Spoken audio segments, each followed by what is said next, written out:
Tempestade de Guerra. Capítulo 27. Evangeline. A sala do trono parece vazia sem os vermelhos, mas fria de alguma forma. Annabel é burra de pensar que podemos coroar Cole amanhã mesmo. Ela é afoita demais. Ninguém pode ser coroado rei de Norta fora da capital. E vai levar pelo menos alguns dias para estabilizar Arbobey antes de partir para Erchion. Além disso, é preciso lidar com as grandes casas que eram leais a Maven. Os nobres vão ter que se ajoelhar, jurar fidelidade a Cole e então comparecer à coroação, para que o país possa se recompor. Não digo nada disso, claro. Eles que se deem conta sozinhos. Um rei instável dificilmente terá tempo de se casar. Para meu azar, ele conta com Julian Jacos, e o Lorde Cantor é mais hábil na política do que seria de imaginar. Ele contradiz Annabel ao sugerir que esperem uma semana para realizar a coroação. Cole tem o maior prazer em seguir seu conselho, nesse e em outros assuntos. Agora, Cole está afundando no trono, parecendo exausto pela batalha e pelo que aconteceu depois. Especialmente pelo que aconteceu depois. A todo momento ele olha para a porta, desejando que Mar retorne, mas já faz quase 1 hora. Ela e seus companheiros devem estar longe a essa altura, em sua fuga para as montanhas distantes de Montfort. A família dela está lá esperando. Mar deve estar feliz de voltar para eles. Queria poder fazer o mesmo e fugir para Rift. Ou para Montfort. Uma voz sussurra. Imagens surgem na minha cabeça, do primeiro-ministro com seu marido à mesa de jantar, de mãos dadas, relaxados e seguros de si, livres para ser quem são. Massageio a têmpora tentando me livrar da dor constante na cabeça. Tudo parece impossível agora. Elane não está na sala do trono, mas está por perto.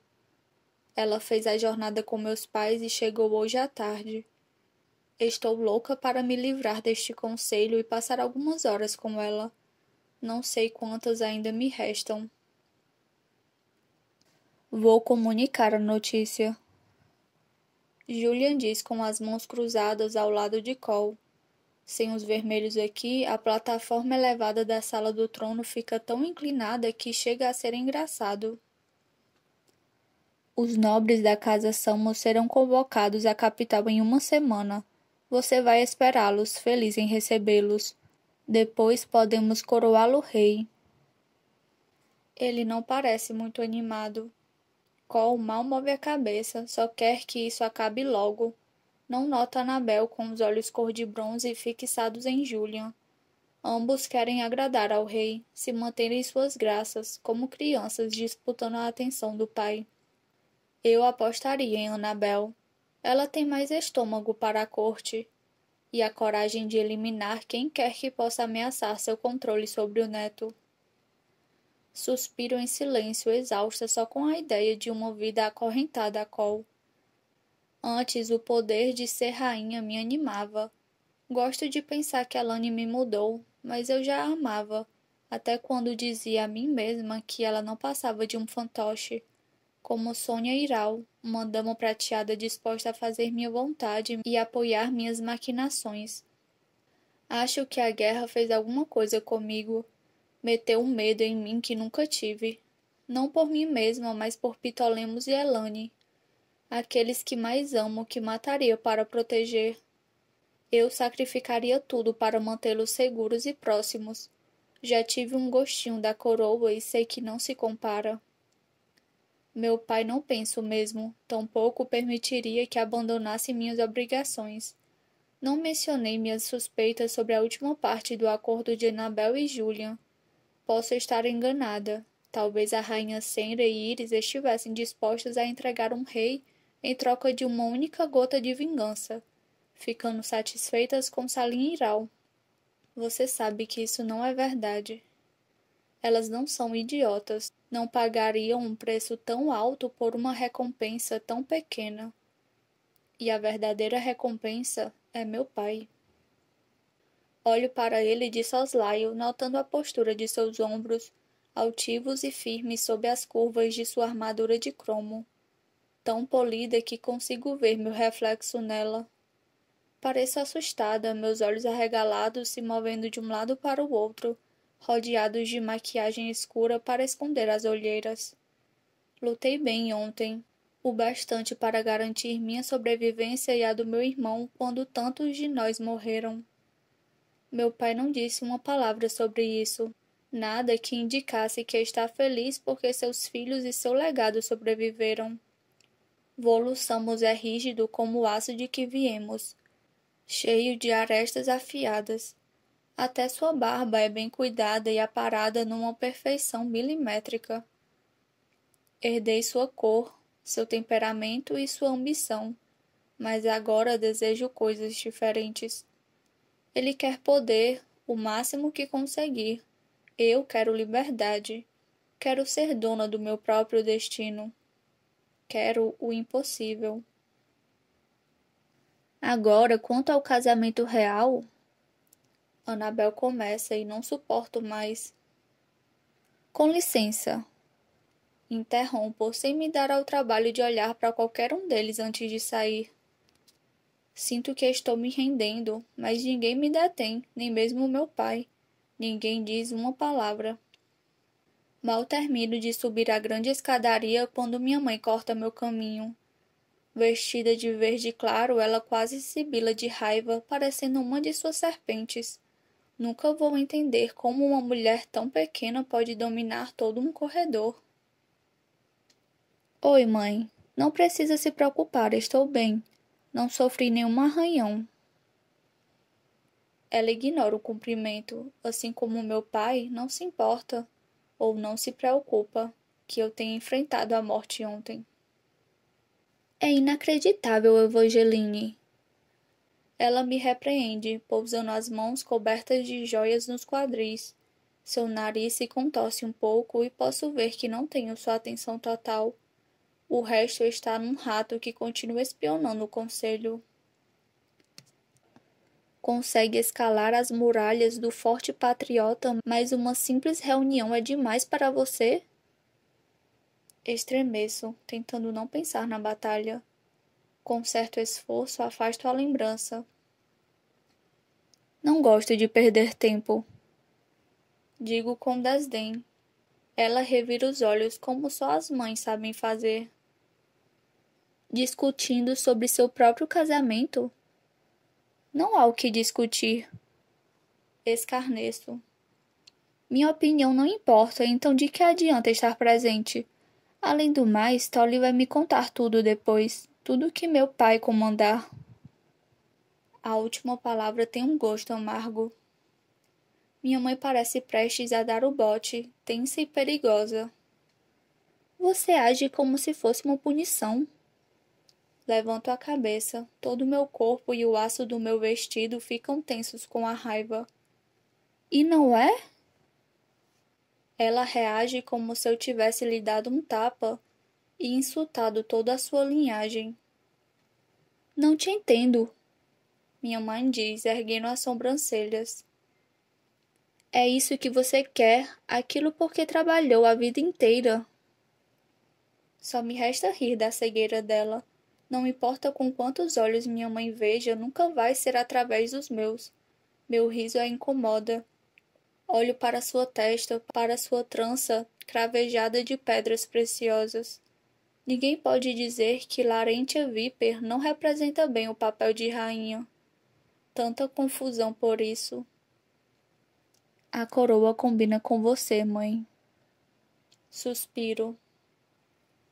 Não mude de assunto, Eve. Ela diz, exasperada enquanto corta a distância entre nós. Com todo o afeto que consegue, ela toca meus braços como se fosse me abraçar. Permaneço imóvel, paralisada. Devagar, seus dedos sobem e descem pelos meus braços, acariciando minha pele nua. A imagem é quase maternal, muito mais do que estou acostumada. Está quase acabando, querida. Não, não está. Determinada, escapo de suas mãos. O ar é mais quente que seu toque, reptiliano de tão frio. Ela parece magoada pela distância súbita, mas se mantém firme. Vou tomar um banho, digo. Mantenha seus olhos e ouvidos longe de mim enquanto faço isso. Minha mãe aperta os lábios, não promete nada. Tudo o que fazemos é pelo seu bem. Viro para ir embora, meu vestido silvando atrás de mim enquanto me afasto. Continue tentando me convencer disso. Quando volto aos meus aposentos, minha vontade é de quebrar alguma coisa, um vaso, uma janela, um espelho, vidro, não metal. Quero estilhaçar algo que eu não tenha como recompor. Resisto ao impulso, principalmente porque não quero limpar a bagunça depois. Ainda restam criados vermelhos em Ocean Hill, mas são poucos. Apenas aqueles que quiserem continuar a servir em troca de uma remuneração vão permanecer no palácio, e o mesmo vale para o resto do país. Pensam nas repercussões da decisão de Cole, em quanta coisa vai mudar. A igualdade vermelha implica consequências profundas, e não só na arrumação do meu quarto. Vou abrindo as janelas conforme avanço pelo quarto. O fim de tarde aqui é sempre bonito, tomado pela luz dourada e pela brisa perfumada do mar. Tento encontrar algum consolo nisso, mas só sinto raiva. O lamento agudo das gaivotas parece me provocar. Considero atingir uma, só para treinar a mira. Em vez disso, ergo as cobertas macias da cama para me deitar. Um cochilo é melhor do que um banho. Só quero que esse dia acabe logo. Minha mão encontra um papel no meio da seda. O bilhete é breve, escrito numa letra rebuscada e apertada. Nada como a cursiva elegante e ostentosa de Elane. Não reconheço a grafia, mas nem preciso. Pouquíssimas pessoas me mandariam bilhetes secretos. E menos ainda conseguiriam acesso à minha cama. Meu coração acelera no peito e prendo a respiração. Temos razão de chamar a Guarda Escarlate de ratos. Talvez seus membros vivam dentro das paredes mesmo. Desculpe por não poder lhe fazer este convite pessoalmente, mas as circunstâncias não permitem. Abandone Norta, abandone Rift, venha a Montfort. Concessões serão feitas a você e à Lady Elane. Serão bem-vindas nas montanhas, livres para viver como quiserem. Deixe essa vida vazia para trás. Não se submeta a esse destino. A escolha está em suas mãos, nas de ninguém mais. Não pedimos nada em troca. Quase amasso o bilhete de Davidson diante de sua falsidade descarada. Nada em troca. Minha simples presença é uma dádiva. Sem mim, a aliança de Cole com Rift ficará em risco. Ele poderia perder seu único aliado. Então, Davidson e a Guarda Escarlate teriam o rei sob seu controle. Se aceitar meu convite, peço uma xícara de chá. Tomaremos conta do resto. As palavras ardem, gravando-se na minha mente. Eu as encaro pelo que parecem horas, embora sejam apenas alguns minutos. A escolha está em suas mãos. Nada poderia estar mais longe da verdade. Meu pai vai me perseguir até os confins da terra, não importa quem tente impedi-lo. Sou seu investimento, parte de seu legado. O que você vai fazer? Uma voz familiar pergunta, mais doce do que uma canção. Elane surge do outro lado do quarto, contra a luz da janela. Continua linda, mas sem nada de seu brilho. A visão me faz sofrer. Olho para o bilhete na minha mão. Não há nada que eu possa fazer. Murmuro. Se... Não consigo sequer dizer as palavras em voz alta, nem mesmo para ela. Só pioraria as coisas, para mim e para você. Ela não se move, por mais que eu queira que atravesse o quarto, Seus olhos continuam distantes, fixos na cidade e no oceano. Acha mesmo que as coisas podem piorar ainda mais para mim? Seu sussurro, frágil e suave, parte meu coração. Meu pai ia me matar, Elane. E você, se pensasse, se soubesse como fico tentada por isto, digo, apertando o bilhete. E Tolly, não posso deixá-lo sozinho, o único herdeiro de um reino pequeno e precário. As letras do bilhete parecem se turvar e se embaralhar. Estou chorando, percebo com um choque nauseado. Lágrimas grossas caem uma a uma no papel. A tinta escorre, azul e úmida.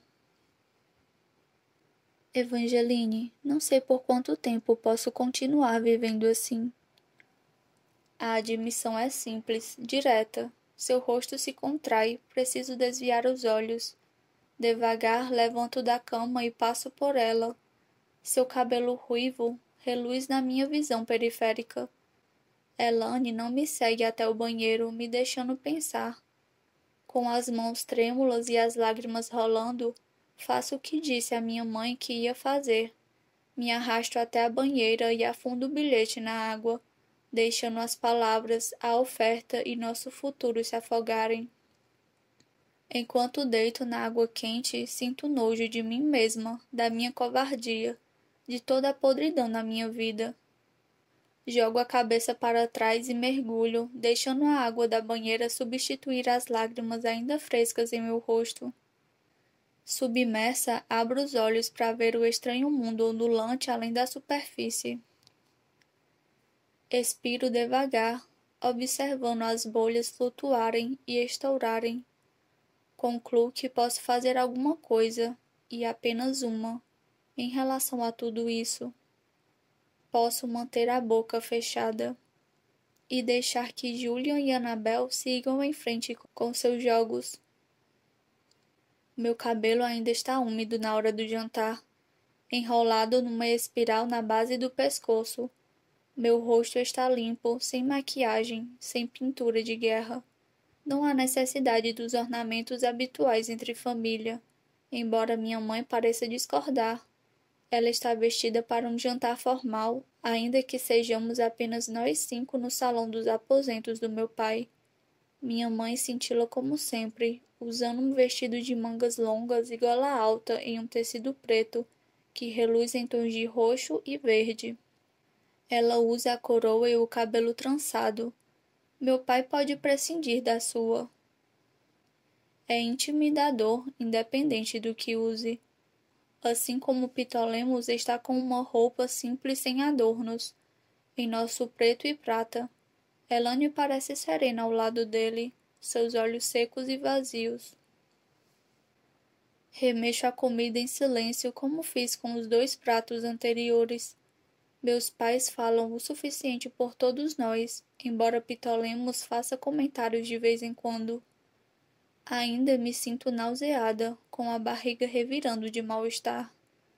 Por causa dos meus pais e do que querem de mim. Por causa do quanto estou magoando Elane. Por causa do que estou fazendo. Posso estar condenando meu pai com meu silêncio e seu reino, mas não consigo dizer as palavras em voz alta. Acho que as cozinhas de Ossian Hill estão sofrendo com as proclamações do jovem rei. Minha mãe comenta, revirando a comida no prato. As refeições antes deliciosas foram substituídas por uma comida simples e insossa. Frango sem tempero acompanhado por verduras e batatas cozidas, com um molho aguado. Um prato simples que qualquer um poderia preparar, até mesmo eu. Imagino que os cozinheiros vermelhos do palácio já tenham partido. Meu pai corta um pedaço de frango, seu movimento agressivo e duro. Não vai durar. É tudo o que ele diz, as palavras escolhidas com cuidado. O que te leva a pensar isso? Tolly, o estimado herdeiro, tem o privilégio raro de questionar nosso pai sem nenhuma consequência. Não que isso faça responder, meu pai não diz nada, continuando a mastigar a carne insípida com uma careta. Eu respondo em seu lugar, tentando fazer meu irmão enxergar o que vejo. Ele vai pressionar Cole como puder. Aponto para meu pai. Provar que o país precisa da mão de obra vermelha de alguma forma. Meu querido Tolly franze a testa, pensativo. Ainda vai haver mão de obra vermelha. Eles também precisam comer, com salários justos. E quem vai pagar por esses salários? Minha mãe interrompe, olhando para Tolly como se ele fosse um imbecil. É estranho vindo dela, que o mima na maior parte do tempo mais do que a mim. Nós não. Ela continua e continua, cortando a comida com movimentos tensos e impetuosos, à velocidade de um coelho. Não é certo, não é natural. Salários justos, liberdade de ir e vir, punição e proteção igualitária sob a lei prateada. E quanto ao recrutamento? Pergunto em voz alta. Minha mãe bate na mesa. Mais uma insensatez. É um bom incentivo, trabalhe ou sirva. Sem a segunda opção, por que alguém escolheria a primeira? É uma conversa em círculos. Respiro fundo. Do outro lado da mesa, Elane me lança um olhar de alerta. É óbvio que não me agrada a falta de criados e sei que o novo mundo que Cole quer construir vai resultar em um grande motim, sobretudo entre os prateados acostumados à sua posição tradicional.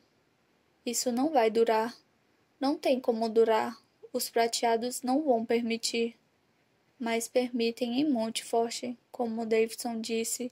O país dele foi criado a partir de um país como o nosso. Lembro de outra coisa que ele disse, apenas para mim, nas montanhas. Davidson chegou perto demais, sussurrou rápido demais, mas suas palavras me atingiram em cheio. Então o que deseja lhe é negado por causa de quem é, uma escolha que não foi sua, uma parte de você que não pode mudar e que não quer mudar. Nunca me considerei semelhante aos vermelhos em nenhum aspecto. Nasci em berço de prata, sou filha de um homem poderoso, cheio de conquistas. Fui feita para ser rainha, e seria uma, não fosse pelo meu desejo em meu peito, pelas estranhas mudanças na minha natureza que estou apenas começando a entender. Davidson estava certo em Montfort. Assim como os vermelhos, sou diferente daquilo que o mundo exige de mim, e não sou pior por causa disso. Por baixo da mesa, Ptolemos pega minha mão, seu toque suave e passageiro. Sinto um rompante de amor pelo meu irmão e outro de vergonha. Uma última chance, então. Suponho que Elane vá conosco para Erchion. Digo em voz alta, olhando para meus pais. Eles trocam um olhar incisivo que conheço bem e de que não gosto.